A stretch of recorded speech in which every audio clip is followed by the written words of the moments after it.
Hace poco más de un mes me mandaron al WhatsApp una foto, una viñeta tipo cómic, en la que se veía a dos hombres hablando entre ellos y le decía uno al otro, decía primero el COVID, luego el volcán de La Palma, ahora la guerra en Ucrania y lo siguiente ¿qué es? ¿Una invasión extraterrestre o que nos ataquen los zombies? La semana pasada escuchaba a una alumna hablar con su profesora y hablaba sobre una serie de problemas que le habían acontecido en los últimos meses. Un problema detrás de otro, que afectaban a su vida laboral, afectaban a su vida matrimonial y de postre un accidente de tráfico. Ante esta situación verídica, la profesora le respondía: yo sé que hay un dicho que dice la gente que Dios aprieta pero no ahoga, pero me parece que Dios se ha pasado esta vez 3 pueblos. Y estos son 2 ejemplos de los muchísimos ejemplos que podríamos poner sobre cómo las personas responden ante las pruebas, ante las dificultades que vienen tanto a sus vidas como a las vidas de los demás. En la Epístola a Santiago nos encontramos con una audiencia que estaba pasando por pruebas muy difíciles. Así que Santiago le escribe lo que podríamos denominar como un manual para la vida práctica cristiana. Y Dios mediante estaremos estudiando los próximos jueves, si Dios quiere, este manual, entre comillas, como digo, a lo largo de los próximos jueves. Así que si queréis acompañarme, abramos nuestras Biblias por la carta de Santiago. Y en la tarde de hoy veremos lo que es una introducción a lo que es esta carta, una introducción general, y llegaremos hasta el versículo 1. De hecho, en este versículo 1, el cual vamos a leer ahora mismo, encontramos muchísima información sobre el contexto de esta carta. Dice Santiago, capítulo 1, versículo 1: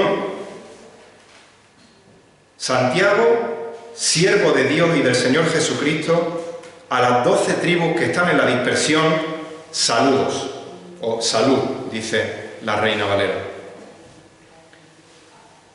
En cuanto al escritor de la carta, nada más empezar se nos presenta. Dice que es Santiago. Y este nombre deriva del nombre Jacobo.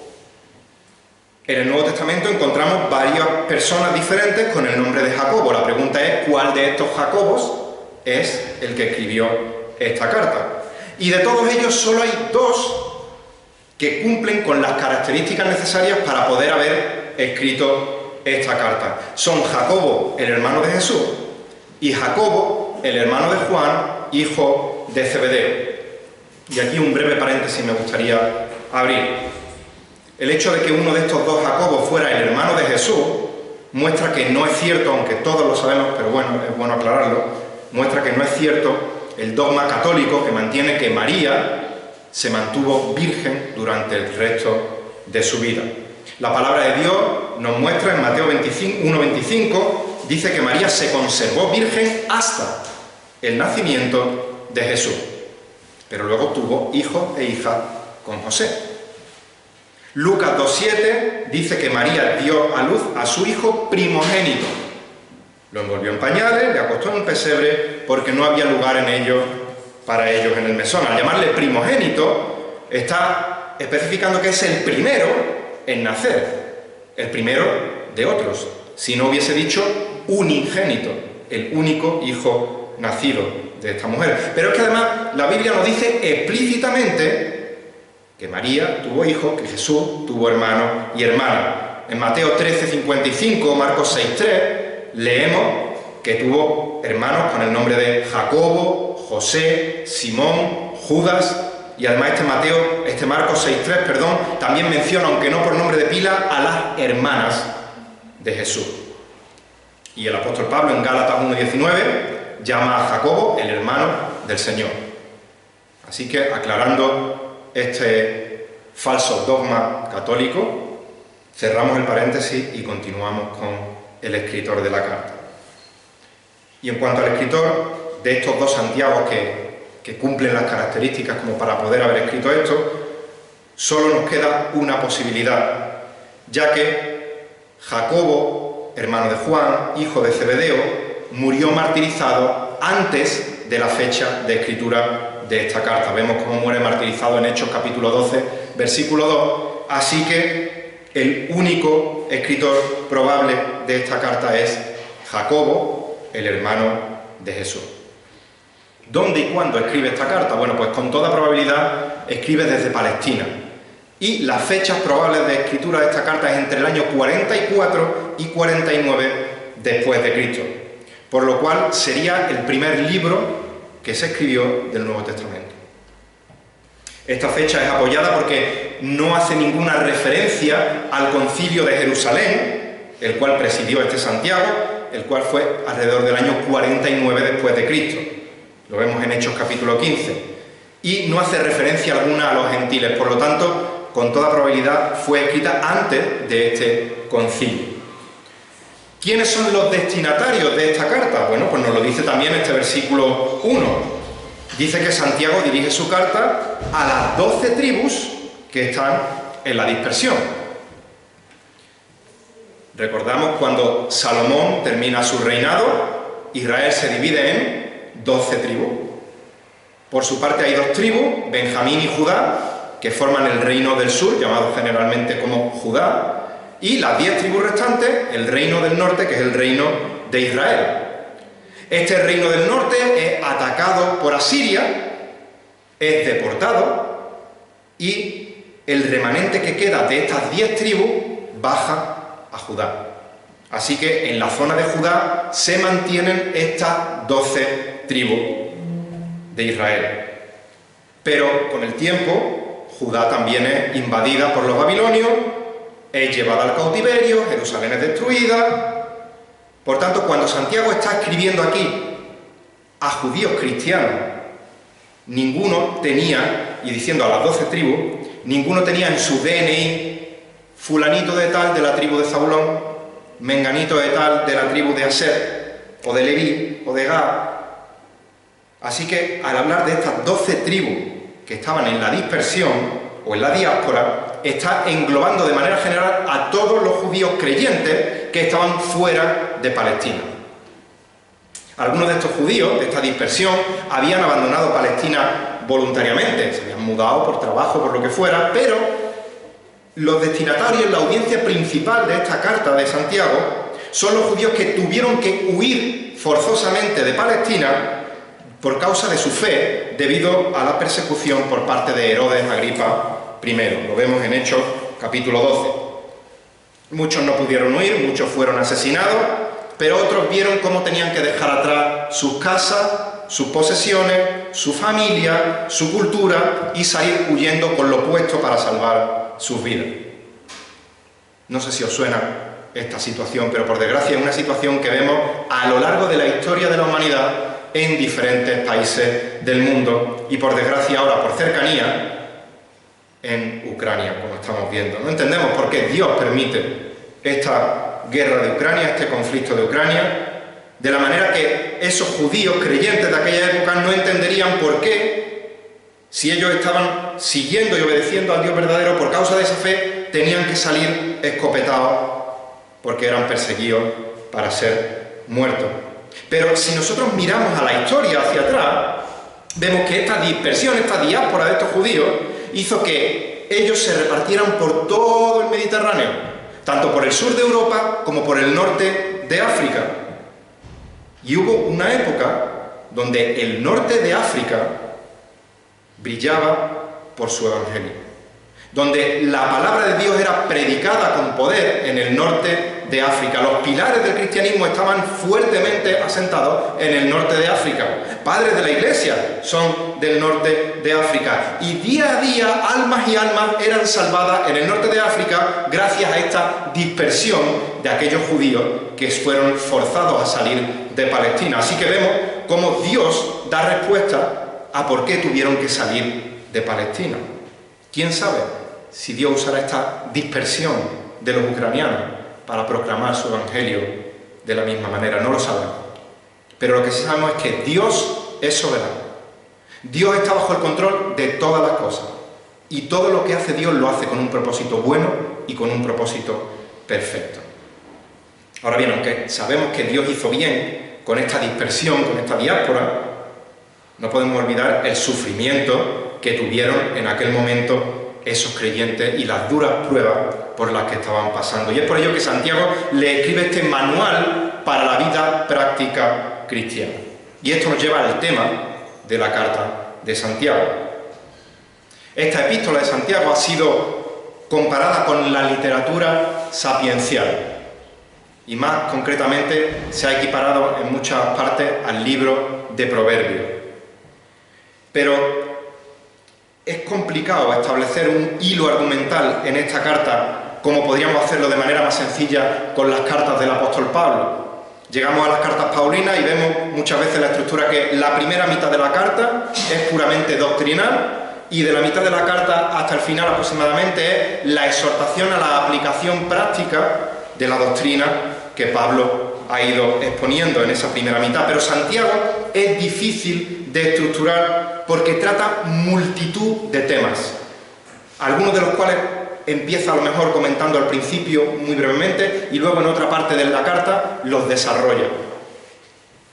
Algunos de estos temas son, a lo largo del capítulo 1 hasta el capítulo 5, las pruebas, la sabiduría, la oración, la fe, la riqueza, la tentación, el carácter de Dios, la aplicación práctica de la palabra de Dios, la religión pura, la acepción de personas, la ley de Dios, la fe y las obras, el uso de la lengua, la sabiduría de lo alto, la guerra y los conflictos, la incertidumbre de la vida y la providencia de Dios, los ricos y la ética laboral, la segunda venida, la paciencia en medio del sufrimiento, los juramentos, la enfermedad, la oración eficaz y temas que, como digo, nos hace difícil estructurar un hilo conductor, un hilo argumental único en esta carta.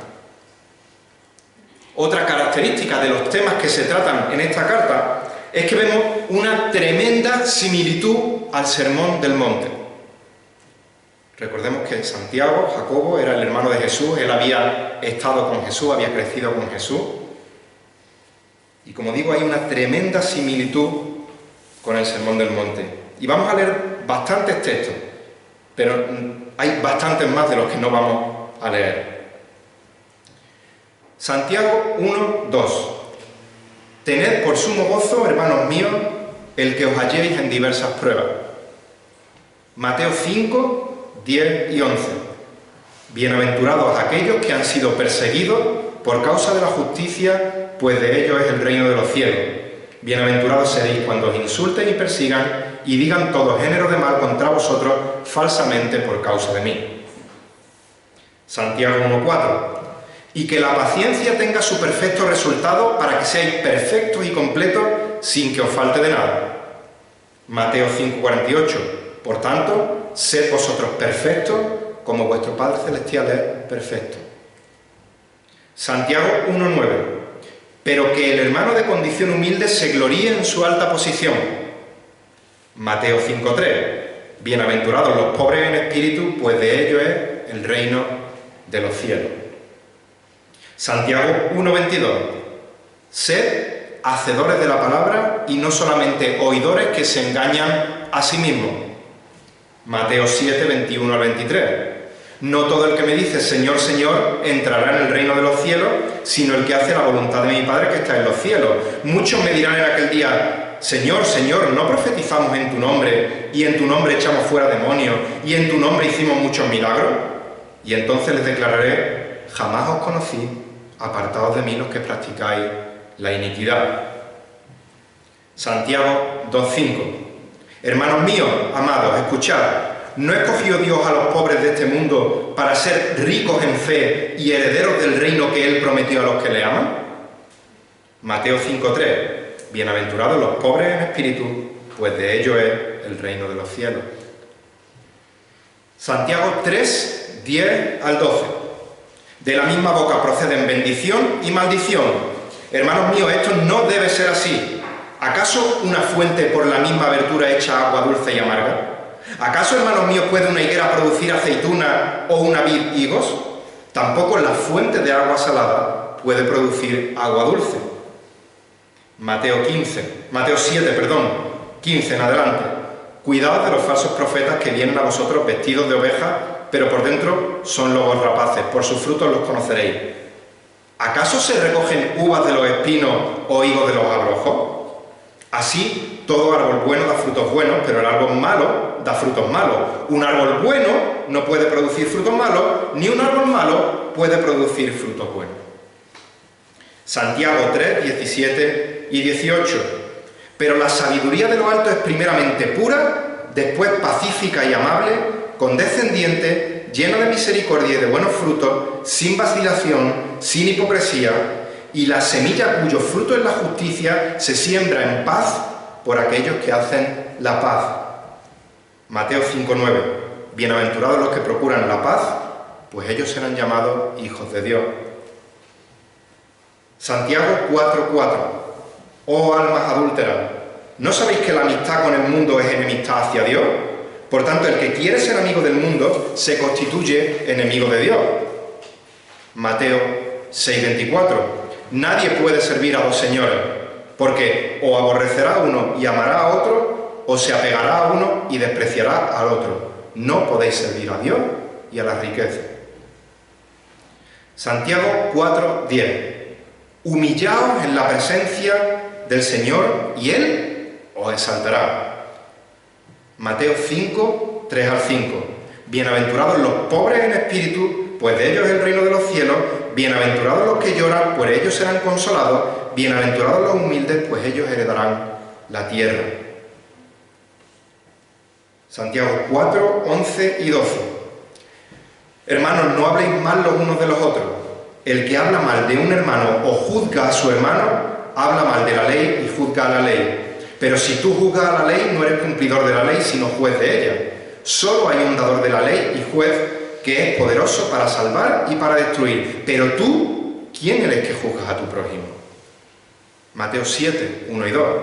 No juzguéis para que no seáis juzgados, porque con el juicio con que juzguéis seréis juzgados, y con la medida en que midáis se os medirá.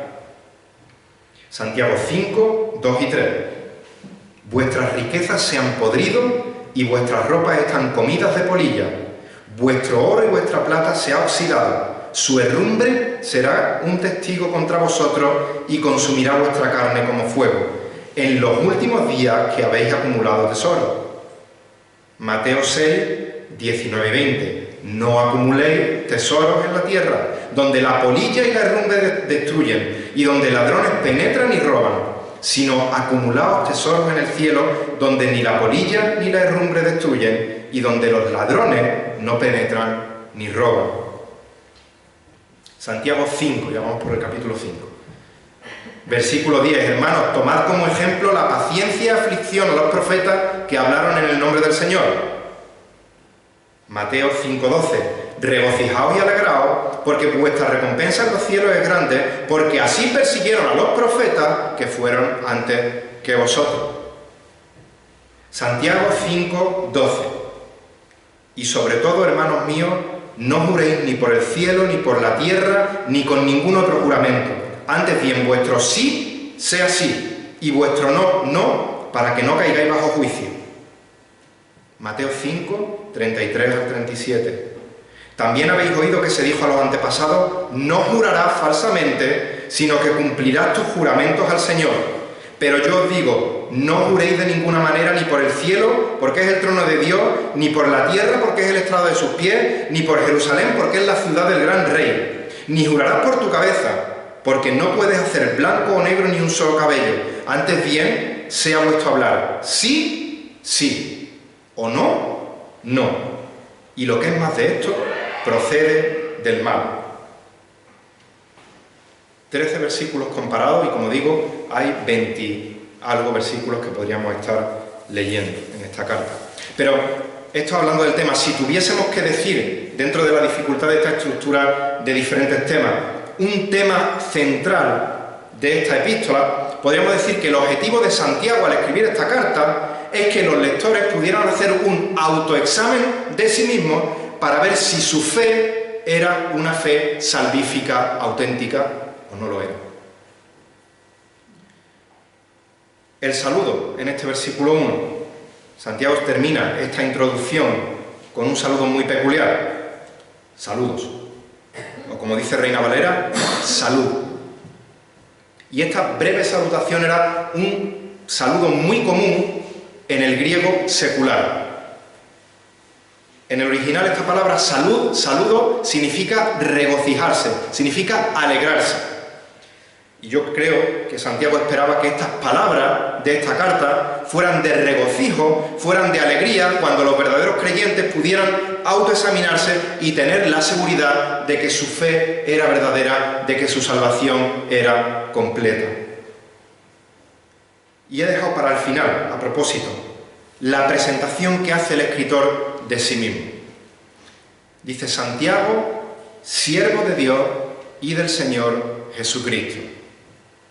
No podemos pasar por alto la implicación tan grande que hay en las palabras con las que se presenta Santiago.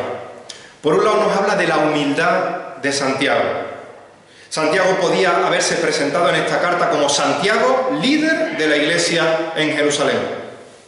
Santiago podía haber tirado de árbol genealógico y haberse presentado como Santiago, nada más y nada menos que hermano de Jesucristo. Pero Santiago se presenta a sí mismo como siervo de Dios y del Señor Jesucristo. Y esto no solo muestra la humildad de esta persona, sino que también proclama a gran voz el poder transformador del Evangelio. Hemos dicho que Santiago creció con Jesús.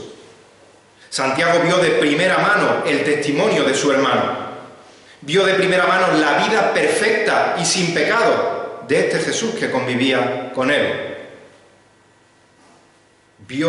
Escuchó sus enseñanzas en directo. Pero ni él, ni sus hermanos, ni sus hermanas, en un principio creyeron que Jesús era el Mesías que Jesús proclamaba ser. Dice Juan capítulo 7, versículo 5, que ni aun sus hermanos creían en él. Tan grande era la incredulidad de Jacobo y de sus hermanos que incluso pensaban en un momento dado, en Marcos 3:21, que es que estaba fuera de sí, que estaba como una cabra. Es por esta incredulidad que Jesús tuvo que decir tristemente en Marcos 6:4 que no hay profeta sin honra, sino en su propia tierra, entre sus parientes y en su casa. Marcos 6:4, perdón. Pero al igual que Saulo de Tarso en el camino de Damasco, el apóstol Pablo nos dice en 1 Corintios 15:7 que Jacobo tuvo un encuentro con el Jesús resucitado y eso cambió su vida por completo.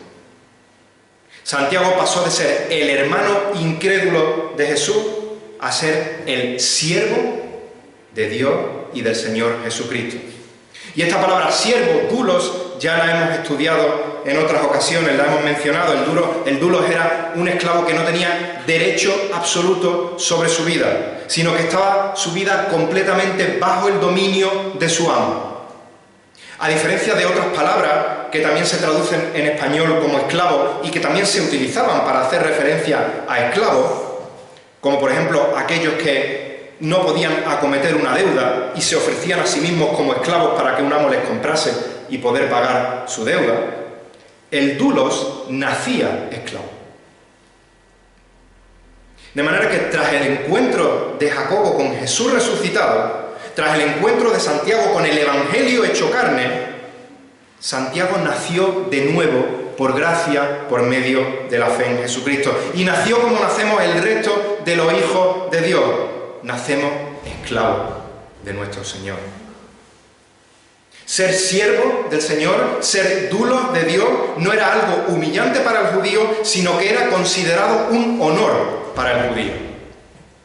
En el Antiguo Testamento vemos nombrar como siervos de Dios a personas como Abraham, Isaac, Jacob, Job, Moisés, Josué, Caleb, David, Isaías o Daniel. Pero si llegamos al Nuevo Testamento, vemos que son llamados dulos de Dios a personas como Epafras, Timoteo, Pablo, Pedro, Judas, Juan e incluso el Señor Jesucristo.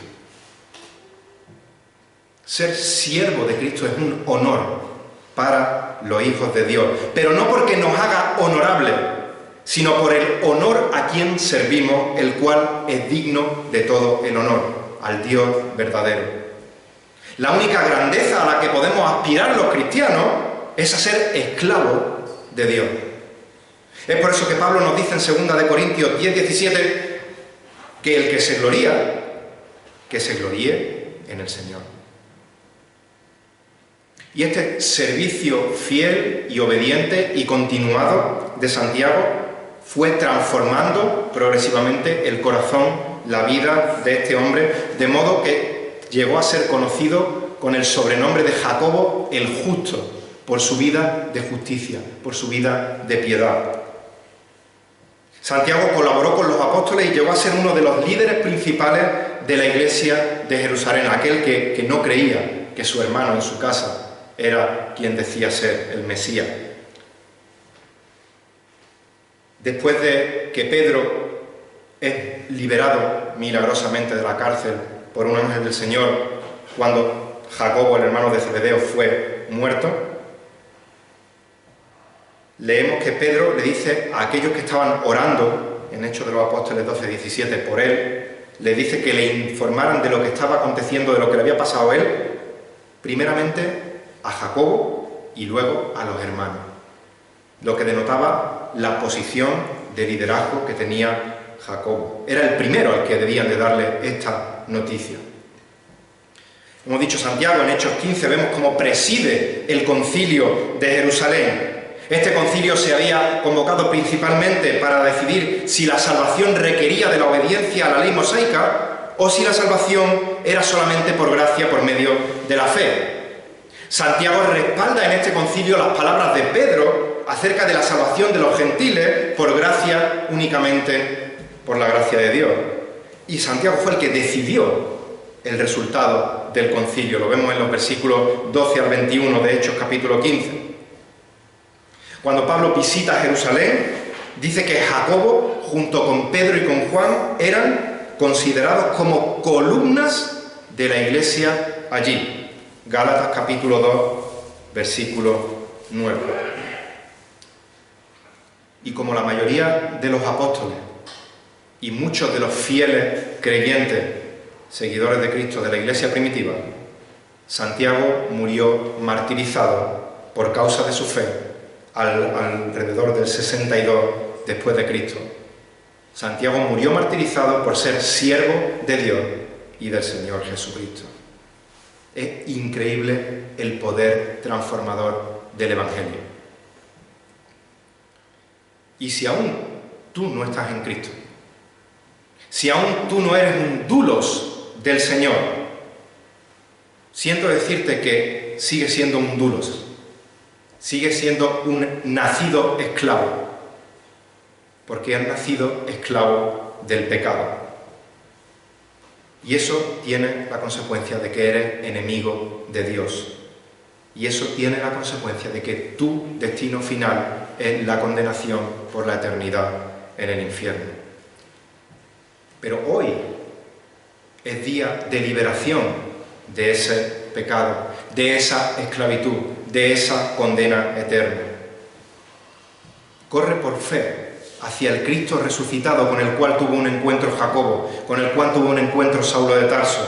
Arrepiéntete de tus pecados, ampárate en su gracia perdonadora y pídele al Señor que sea el Señor y el Salvador de tu vida, y Él te perdonará de tus pecados.